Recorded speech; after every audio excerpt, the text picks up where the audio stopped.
बेटियों के जन्म के लिए भगवान कैसे घर को चुनते हैं। दोस्तों, आज भी हम ऐसे समाज में जी रहे हैं जो आज भी पुरुष प्रधान है। आज भी जब लड़की का जन्म होता है तो अधिकतर घरों में मायूसी छा जाती है। और मित्रों, यह और कुछ नहीं बल्कि हम मनुष्यों की अज्ञानता है। लड़की को पूछ समझते हैं, परंतु आपको जानकर हैरानी होगी, लड़की का जन्म हर किसी के घर में नहीं होता, बल्कि उसी के घर होता है जो भाग्यशाली होते हैं और अपने अपने पुण्य कर्म अर्जित किए होते हैं। और आज हम आपको यही बताने जा रहे हैं कि भगवान कैसे घरों को लड़की का जन्म देने के लिए चुनते हैं और वह कौन से पुण्य कर्म है जिसकी वजह से कोई भी इंसान बेटी का माँ बाप बनता है। दोस्तों, एक भगवान श्री कृष्ण से अर्जुन पूछते हैं कि माधव किन कर्मों के कारण किसी के घर पुत्री धन की प्राप्ति होती है, अर्थात कैसे घरों में बेटियों का जन्म होता है। तब श्री कृष्ण अर्जुन से कहते हैं, हे पार्थ, अगर किसी के घर बैठे भाग्य से होते हैं तो बिटिया सौभाग्य से, और जो भी स्त्री या पुरुष अपने पूर्व जन्म में पुण्य कार्य अर्जित किए होते हैं उन्हें ही एक बेटी के माता पिता होने का सौभाग्य प्राप्त होता है। बेटियों को जन्म के लिए उन्हीं घरों को चुना जाता है जो बेटियों का भार सहन कर सके, क्योंकि तीनों लोकों में स्त्री अर्थात बेटियां ही ऐसी होती है जिसका भार हर कोई सहन नहीं कर सकता। वह बेटियां ही होती है जो इस सृष्टि को निरंतर चलाएं, मान होने के लिए अपना सर्वस्व निछावर कर देती है।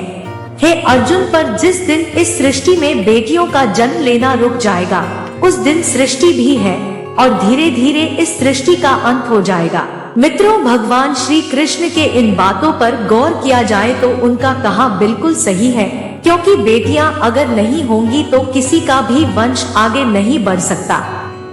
दोस्तों, आपने भी कई लोगों को कहते सुना होगा कि जिस घर में बेटी का जन्म होता है वह घर स्वर्ग के समान होता है, क्योंकि बेटा तो केवल एक कुल को रोशन करता है, बेटियां तो दो कुलों को रोशन करती है। माता पिता के घर वो बेटी के रूप में अपने उत्तरदायित्व का निर्वहन करती है, तो ससुराल आकर एक बहू के रूप में सारे कर्तव्यों का पालन करती है।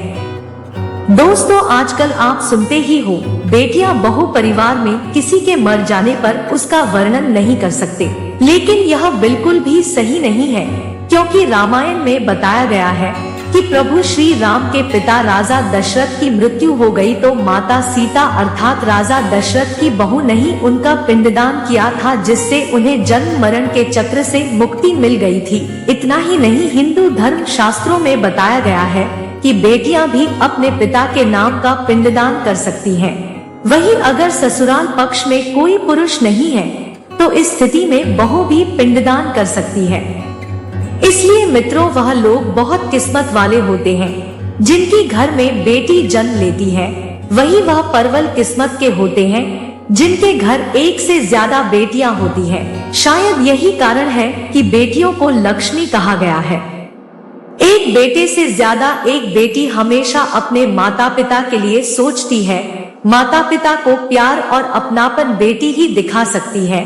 बेटी के जन्म को एक जश्न की तरह मनाना चाहिए। माता पिता को बेटी को हमेशा एहसास दिलाना चाहिए कितने खास है बेटी। मित्रों, बेटी कभी भी बाप पर बोझ नहीं होती, वह सिर्फ अपनी और अपने परिवार की किस्मत बनाने के लिए जन्म लेती है। एक कथा के अनुसार दो मित्र लंबे समय के बाद एक दूसरे से मिले। एक दोस्त ने दूसरे से उसका हाल पूछा तो जवाब में उसने कहा कि मेरे हाल तो एकदम बढ़िया है, और वो भी क्यों ना मेरे दो बेटे जो है। तभी वह अपने दोस्त से पूछता कि तेरे घर में कितने बच्चे हैं। दोस्त खुशी के साथ बताता है कि मेरे घर में दो बेटियां हैं।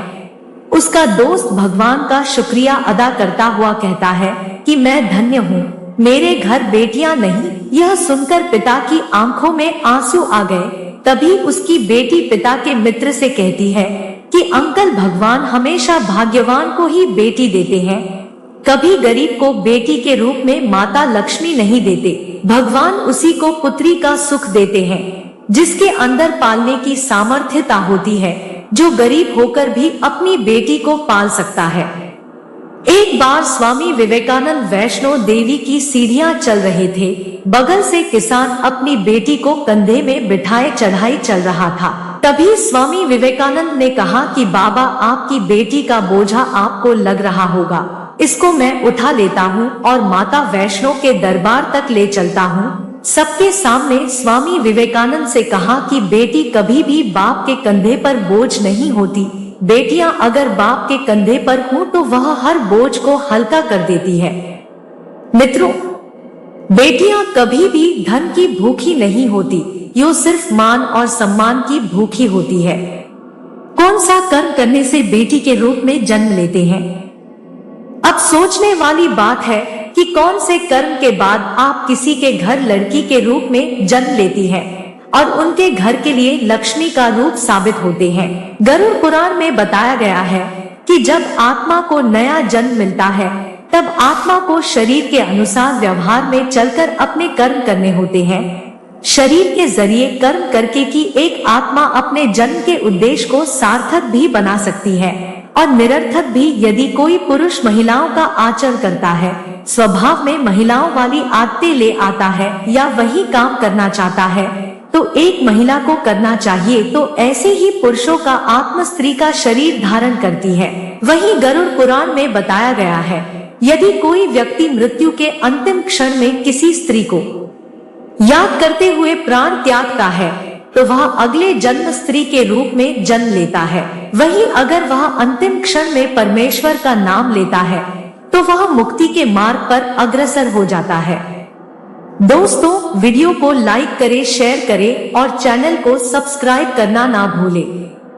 धन्यवाद। श्री कृष्णा।